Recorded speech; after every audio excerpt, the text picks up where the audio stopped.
인생을 살다 보면 똑같은 문제인데 어떨 때는 승리를 하고 어떨 때는 패배를 합니다. 어떨 때는 할 수 있고 어떨 때는 할 수가 없습니다.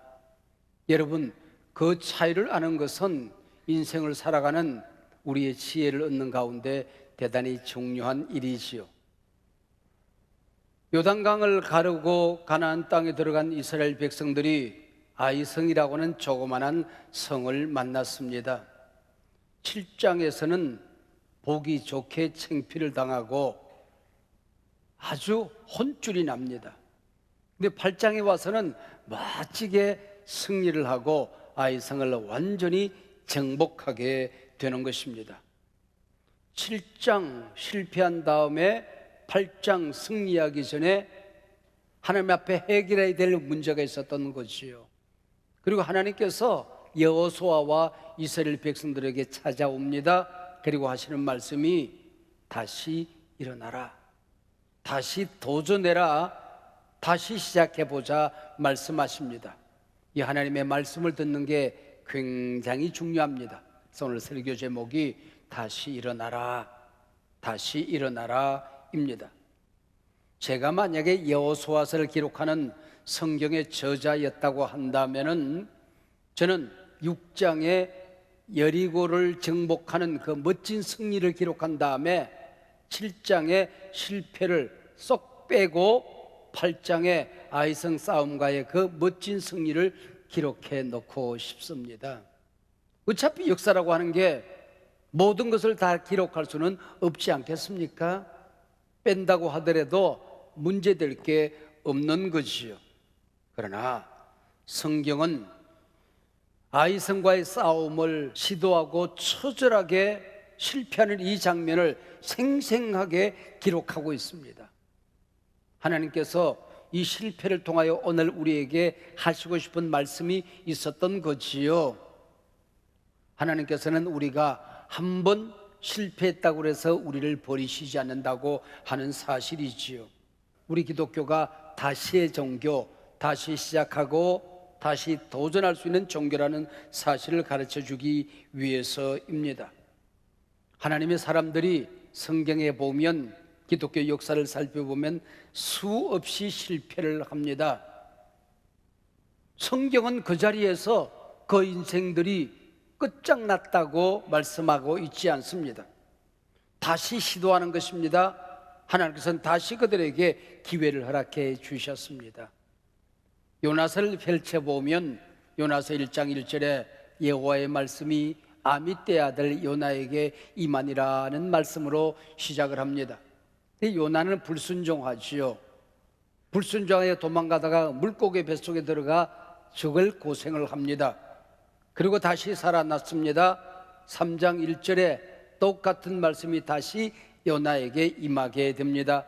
여호와의 말씀이 요나에게 두 번째로 임하니라, 다시 임했다, 그렇게 기록하고 있습니다. 요나가 불순종하여 도망가다가 물고기 뱃속에 들어가 죽었다. 그리고 끝나도 요나는 할 말이 없는 존재이죠. 근데 한 번 선택한 요나를 하나님께서는 버리시지 않다라는 겁니다. 예수님의 12제자 가운데 베드로는 주님께서 잡히시던 날 주님을 모른다고 부인합니다. 3년 동안 수제자로 따라다니던 베드로, 주님을 부인하고 그걸로 세상으로 돌아가서 인생 끝장났다. 그래도 할 말이 없는 존재지요. 근데 하나님께서는 다시 베드로를 찾아오십니다. 우리 주님께서 네가 나를 사랑하지 않느냐? 네가 나를 사랑하는 걸 내가 잘 알아. 그렇다면 내 양을 먹이라. 교회를 세워라. 그래서 초대 교회를 세워서 오고는 세대에 하나님의 나라를 펼쳐가는 이 교회를 세우는 인물이 되는 것이지요. 호세아 2장 15절에 보면 하나님께 돌아온 하나님의 백성을 하나님께서는 악을 골짜기로 하여금 소망의 문으로 바꿔주신다 하는 말씀이 있습니다. 죽을 수밖에 없는, 멸망할 수밖에 없는, 버림받을 수밖에 없는 악을 골짜기에서도 하나님께서는 그 인생에게 새로운 문을 열어주신다고 말씀하고 있습니다. 우리가 세상 살아가다가 신앙생활에서 또 하나님과의 관계에서 또 우리 사업과 세상 일을 하다가 실패할 때가 있지요. 그때마다 사탄은 우리에게 속삭입니다. 너 인생 끝났어. 하나님이 너를 버리신 거야. 너에게 다시 기회는 없어. 그러나 하나님은 우리에게 말씀하십니다. 아니야. 네가 여기서 새로워지기만 하면 너에게 모든 것이 새로워질 거야. 다시 일어나라. 다시 시작해보자. 다시 도전하자. 하나님은 말씀하십니다. 여러분들이 누구에게 귀를 기울이냐 이하에 따라서 인생의 앞길이 모두 달라질 수밖에 없는 것입니다. 여러분, 그런 점에서 실패보다 사실은 더 위험한 게 성공입니다. 우리 인생은 조그마한 성공을 거두고 나면은 모두 자기가 잘나서 성공한 줄로 압니다. 자도취에 빠져듭니다. 그만하기 짝이 없어지는 것입니다. 그러나 실패를 통해서 하나님을 만날 수 있다고 한다면 실패가 반드시 인생사에 나쁜 것만은 아닌 것입니다. 아이성 싸움에서 실패하고 여호수아와 이스라엘 백성들의 마음이 물같이 되었다, 그렇게 되어져 있습니다. 허물허물 전부 다 너도 나도 쓰러져 있을 때에 하나님께서 찾아오십니다.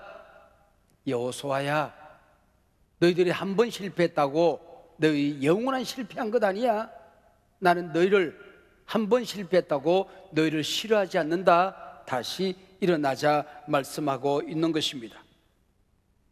7장에서 교만하고 자만하다가 보기 좋게 실패했던 여호수아와 이스라엘 백성들, 다시 하나님 앞에 자기 자신의 전열을 가다듬고 하나님과의 관계를 깨뜨렸던 아간 문제를 정리합니다. 그리고 성경 말씀이 열려지면 오늘 본문 8장 1절, 두려워하지 말라, 놀라지 말라, 너희 실패했던 그 아이성을 내가 너에게 도로 넘겨주리라라고 말씀하고 있는 것이죠. 두려워하지 말라, 놀라지 말라. 아하, 이 말씀 어디서 들어봤다 우리? 모세의 후계자로 하나님께서는 여호수아를 불러 쓰십니다. 그때 두려움에 떨고 있던 여호수아에게 하나님이 나타났습니다. 두려워하지 말라, 놀라지 말라, 똑같이 말씀하시죠. 그래서 오늘 8장 1절은 여호수아 1장 9절의 속편이라고 할 수가 있는 것입니다. 네가 어디로 가든지 내가 너를 떠나지 아니할 거야, 너와 함께 할 거야 말씀하셨던 하나님께서 오늘 8장에 다시 모세를 찾아오시는 것입니다. 여러분, 얼마나 감사한 일입니까? 여러분, 인생은 실패할 수 있고 실수할 수 있지요. 우리가 세상사에 또 신앙생활에 실패하고 실수했을 때에 하나님께서 일어나라, 내가 너와 함께한다, 너를 버리지 않는다, 이 말씀하시기 위하여 내게 찾아오시는 하나님을 만난다는 게 얼마나 근사한 일입니까? 얼마나 감사한 일입니까? 여러분, 우리가 하나님의 자녀라고 한다면은 여러분은 실패 때문에, 실수 때문에 망하지 않습니다. 믿어주시기를 바랍니다. 믿어주시면 아멘.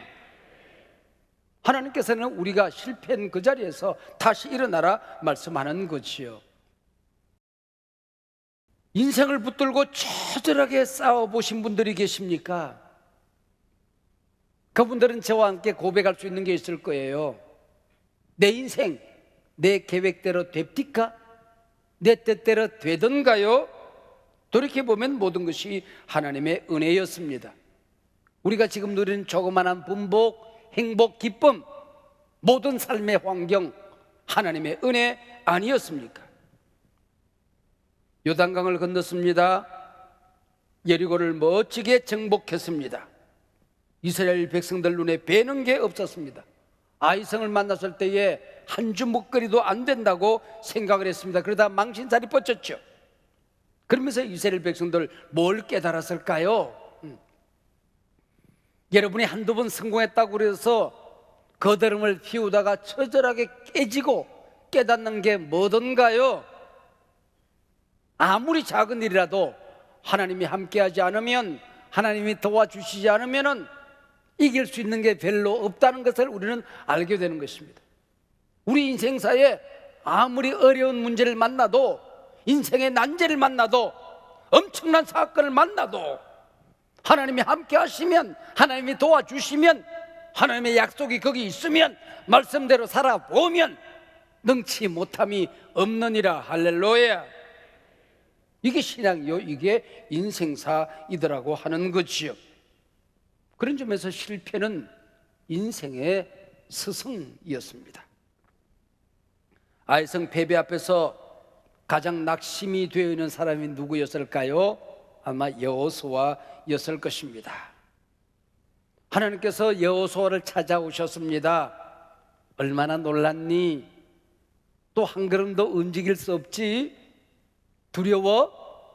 그러나 이제 저 성을 내가 너희 손에 붙였으니 네 것이야. 이미 이겨놓고 싸우는 거니까 담대하라. 여호수아에게 말씀하시는 것입니다. 다독여 주시고 계시는 것이시요. 이 시간 여러분들, 여호수아의 모습이 꼭 자기 자신의 모습처럼 이 시간에 웅크리고 있는, 두려움에 떨고 있는, 절망과 낙심에 빠지는 분이 계십니까? 여호수아를 찾아오신 하나님께서 여러분 한 분 한 분을 이 시간에 찾아가시기를 축복합니다. 다시 일어나라. 내가 너에게 다시 기회를 주었으니 도전해보자. 다시 시작해보자. 하나님의 음성을 듣는 이 시간이 되시기를 바랍니다. 오늘 본문 아이성을 정복하는 이 사건을 읽어보면 반복되는 단어들이 참 많이 등장합니다. 먼저 매복이라는 단어가 4번씩이나 등장합니다. 복병이라고 하는 말이 6번씩이나 등장합니다. 그러니까 이 사건을 이길 수 있는 전략은 매복작전, 복병 전략이었던 거지요. 5,000명의 복병이 숨을 죽이고 매복되어 있습니다. 본진이 이제 아이성을 공격해 들어가는 겁니다. 저것들이 혼나고도 또 쳐들어와. 그러고는 성문을 열고 아이성 군사들이 물밀듯이 밀려 나옵니다. 그리고 도망가는 척 유인 작전에 들어가게 되는 것이죠. 죽이라, 한 놈도 남기지 마라. 아마 제법 거드름을 피웠던 것 같습니다. 한참이나 따라가다가 뒤를 돌아보니 자기들이 살던 아이성이 불길이 솟구치고 있습니다. 온 천지가 연기로 뒤덮여 있었습니다. 아차, 유인당했구나. 후퇴, 성으로 돌아가라. 그랬더니 이미 5,000명 매복되어 있던 복병들이 아이성에 불을 지르고 길을 가로막고 도관에 던지로 이 아이성 사람들을 모조리 죽이게 되는 것이지요. 그래서 8장 22절에 보면 그들이 이스라엘 중간에 던지라. 도망가던 본진이 뒤로 돌아서서 공격해 옵니다. 도망가려고 하니 5,000명 복병이 가는 길을 가로막습니다. 도관에 든 쥐였다라고 기록하고 있는 것입니다. 여러분, 하나님께서 아이성을 이스라엘 백성들의 손에 붙였습니다. 그리고 너희들이 마음껏 싸워봐라가 아니고 하나님께서는 치밀한 전략, 작전을 세워주시는 것입니다. 이름하여 복병 매복 작전이었던 것이시요. 하나님께서 여러분을 하나님의 자녀 삼으셨습니다. 하나님께서 여러분에게 믿음을 주시고 기도의 능력을 주시고 말씀을 주시고 약속을 주셨습니다. 여러분이 인생을 멋지게 승리할 수 있도록, 여러분에게 주어진 그 과제를 아름답게 승리할 수 있도록 하나님께서는 치밀한 계획과 작전을 가지고 계십니다. 오늘 이 시간에 지혜로 허락하여 주실 줄로 믿습니다. 어제 하루 동안 이 자리에서 우리 교육자들이 한국교회를 대상으로 비대면 목회 세미나를 가졌지요. 복음의 본질은 변하지 않습니다. 교회가 주님의 신부요 주님의 몸이라는 이 사실은 변하지 않습니다. 그러나 세상이 달라지면, 시대가 달라지면 그 복음을 담는 교회가 제 복음을 전하는 그 그릇은 달라질 수밖에 없는 것이지요. 이게 이름하여 요즘 말로 말하면 시대 정신이라고 하는 것입니다. 여러분, 세상이 달라지면 우리의 전략도 달라져야 하는 거지요. 우리나라 모 정당이 지금 당 대표를 뽑는 선거를 한다고 좀 시끌벅적하더라고요. 근데 4선이 어떻고 5선이 어떻고 중진들이 지금 톡톡하게 좀 창피를 당하는 것 같아요. 저도 시니어이기는 마찬가지입니다만은 우리는 산업화 시대를 살아왔던 사람 아닙니까? 그리고 민주화 시대를 헤쳐왔던 세대들입니다. 그래서 우리 사고방식이 이게 잘 살아보세요. 사고방식. 그러면서 민주화를 헤쳐나왔던 그 정신의 이데올로기에 사로잡혀 있어요. 지금 시대가 달라졌어요. 정의와 공정사회이거든요. 여러분, 아무리 잘 살아도 이거는 정의가 아니야. 아무리 이렇게 누가 인심을 써도 이건 불공정이야. 그러면 끝나는 세상이에요. 세상이 달라졌어요. 그러다 보니까 35살 영선이라고 그러더라고요. 영선. 한 번도 국회의원을 해본 적이 없는 젊은이가 덜풍을 일으키고 있대요. 덜풍이 아니라 제가 볼 때는 태풍입니다. 태풍. 뭐 결과에 대해서 저는 그 사람을 지지하는 입장에 있지도 않고 또 누구 편에 서 있지도 않습니다만은 이 정당이 이 정신을 제대로 깨닫고 시대 정신에 걸맞게끔 당을 개혁하면 떠났던 국민들의 관심이 돌아갈 거예요. 다른 정당도 마찬가지예요. 이 시대 정신에 걸맞게끔 공정사회를 만들어가면 이 가치를 만들어가고 국민의 마음을 읽기 시작하고 등 돌렸던 국민들이 바라보기 시작하면 새로운 기회를 만들 수가 있을 거예요. 그러나 그게 아니면 자기 진영에 갇혀서 진영을 뚫고 올라오기는 퍽이나 어려울 것입니다. 보리새우란 놈이 있어요. 이 놈은 몸이 성장할 때마다 껍질을 벗어요. 그러면서 몸이 껍질을 한 번 벗을 때마다 커지는 거야. 근데 세월이 지나고 나이가 들어가면서 어느 날 껍질을 벗으려고 하는데 안 벗겨져. 그 껍질이 너무 딱딱해졌어. 껍질을 못 벗으면 껍질에 갇혀서 죽는 겁니다. 한국교도 마찬가지예요. 그동안 세상이 달라질 때마다 1차, 2차, 3차, 4차 산업혁명 시대를 헤쳐나오면서 허물을, 껍질을 잘 벗었어요. 그러나 오늘 우리 시대에 이 비대면 팬데믹 시대에 다시 적응하지 못하면 여러분 껍질 속에 갇혀서 죽는 거예요. 기업도 마찬가지고 정당도 마찬가지고 인간도 마찬가지고 가정도 마찬가지예요. 달라져야 되는 것입니다. 한국 교회가 번영신학, 잘 살아보자 신학, 물량주의, 한국교회 이기심 여기에 갇혀 있으면 이 껍질에 갇혀서 죽을 거예요. 그러나 이것을 뚫고 나오면 다시 기회는 주어지는 것입니다. 복음전도의 기회가 다시 살아나게 될 것입니다. 넘어졌던 교회들이 일어나게 될 것입니다. 꺼졌던 물이 타오르게 될 것입니다. 축복의 새 시대를 열어가게 될 줄로 믿습니다. 이게 여러분 시대 정신이라는 거예요. 새로운 전략이 필요한 것입니다. 오늘 본문 8장 바로 새로운 전략, 새로운 작전을 하나님께서 그들에게 허락해 주시는 것입니다. 여러분, 우리는 알아요. 우리가 아버지 하나님, 우리가 부르는, 우리가 믿는 그 하나님이 역사의 주인이라는 사실을, 기회를 주시는 분도, 시간을 허락하시는 분도, 우리에게 분복을 주시는 분도 역사의 주인 하나님이십니다. 그분이 능력도 주시고 은사도 주시는 거예요. 주님이 주셨다, 하나님께서 너에게 맡겼다, 이제 가져라, 취하라는 말이 또 역시 반복적으로 등장하고 있습니다. 여리고성의 첫 성은 헤렘 전쟁입니다. 거기는 모든 것은 하나님께 바친 것으로 되어져 있었습니다. 누구도 가져서는 아니 되는 겁니다. 아간이 거기 있는 하나님께 바친 것을 가졌다가 멸망합니다. 여러분이 아간이 조금만 참았으면 될 거잖아요. 앞으로 수도 없는 전쟁을 치르게 될 것인데 조금만 기다리면 거기 있는 모든 것들은 가지라, 취하라, 누리라 하나님이 말씀하시는 것입니다. 여러분, 하나님이 주시지 않은 것을 가지려고 하면 큰일 납니다. 망합니다. 인내하고 기다리고 기도하면 하나님이 허락하십니다.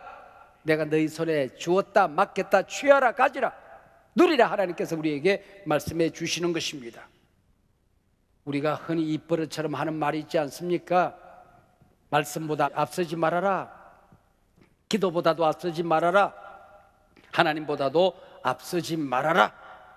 이 전쟁의 승리의 주인은 하나님이라는 사실을 가르쳐주는 상징적인 그림 하나가 있습니다. 하나님께서 여호수아에게 내 손에 있는 단창을 아이성을 향하여 가리키라. 이건 하나님의 능력, 하나님의 임재, 하나님의 약속을 상징하는 것입니다. 여호수아의 손에 들려진 단창이 아이성을 가리키고 있는 동안은 전쟁에서 승리하여 아이성을 완전히 정복하게 되었다 하는 이야기입니다. 이 사실을 통하여 여호수아가 무엇을 깨달았을까요? 그도 젊은 장수 시절 자기가 군사들을 이끌고 전쟁터에 나가 전쟁을 치릅니다. 그러나 정작 전쟁의 승패는 자신들이 어떤 전략을 세우느냐, 얼마나 영맹무쌍하게 싸우느냐 여하에 따라서 달린 것이 아니라 산 위에서 모세의 손이 들려지면 이스라엘이 이기고 모세의 손이 내려지면 이스라엘이 지었던 그 아말렉과의 전쟁을 아마 생각했을 것입니다. 여러분, 우리가 내 자식 한 번을 축복하더라도, 조그마한 사업을 하나 하더라도, 교회에서 사역 하나를 하더라도, 인생에 멋진 계획을 하고 시도를 하더라도, 여러분의 기도에, 여러분의 계획에 하나님의 약속이 있으면, 하나님의 임재가 나타나면, 하나님의 능력이 함께하면, 하나님이 동행하면 능히 이기게 되는 것입니다. 할렐루야. 이게 모세가 손을 드는 것입니다. 모세의 지팡이, 하나님의 임재죠. 여호수아의 손이 들려지면 그 단창에 임했던 하나님의 동행과 임재, 그것이 있을 때에 아이성을 능히 정복하고도 남음이 있었던 것이지요. 오늘 팬데믹 시대에 길이 잘 보이질 않아요. 한국교회가 어디로 가야 될는지 길이 없어요. 다음 세대를 어떻게 세워야 될는지 우리나라에 다음 세대를 향한 길이 없어요. 이 나라를 어디로 어떻게 끌고 가야 될는지, 바로 저거야. 분명한 방향을 제시하는 인물이 별로 보이지가 않아요. 아프리카 콩고에서 복음을 전하던 스티븐슨이라고 하는 선교사님이 계십니다. 깊은 정글에 들어가서 오두막을 짓고 거기에서 그 정글을 지나가는 사람들, 정글을 탐사하는 사람들에게 복음을 전하던 선교사였습니다. 어느 날 먹구름이 천지를 뒤덮고 폭우가 쏟아지던 그 시간에 그 길을 지나던 두 젊은이가 그것을 방문하게 됩니다. 우리는 진저강으로 빨리 가야 되는데 길을 잃어버렸습니다. 우리에게 길을 가르쳐 주십시오. 스티븐슨 선교사님은 안타깝게도 이곳에는 길이 없습니다. 어느 방향으로 가야 됩니까? 안타깝게도 이곳에는 마땅히 방향이 없습니다. 그럼 어떻게 하면 좋습니까? 제가 길입니다. 제가 방향입니다. 저를 따라오실 수밖에 없습니다. 저를 따라오십시오. 제가 안내해 드리겠습니다. 제가 가는 곳으로 가면 됩니다. 여러분, 인생에 길이 없을 때 우리는 하나님을 따라갈 수밖에 없지 않겠습니까?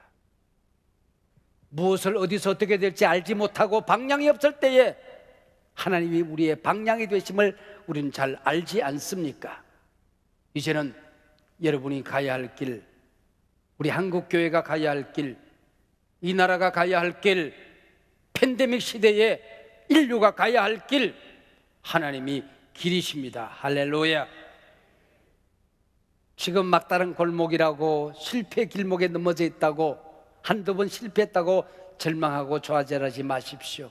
이 시간 하나님이 여러분을 찾아오십니다. 임재하십니다. 말씀하십니다. 다시 일어나라. 다시 시작해 보자. 내가 너에게 도전의 새로운 기회를 허락하리라. 할렐루야.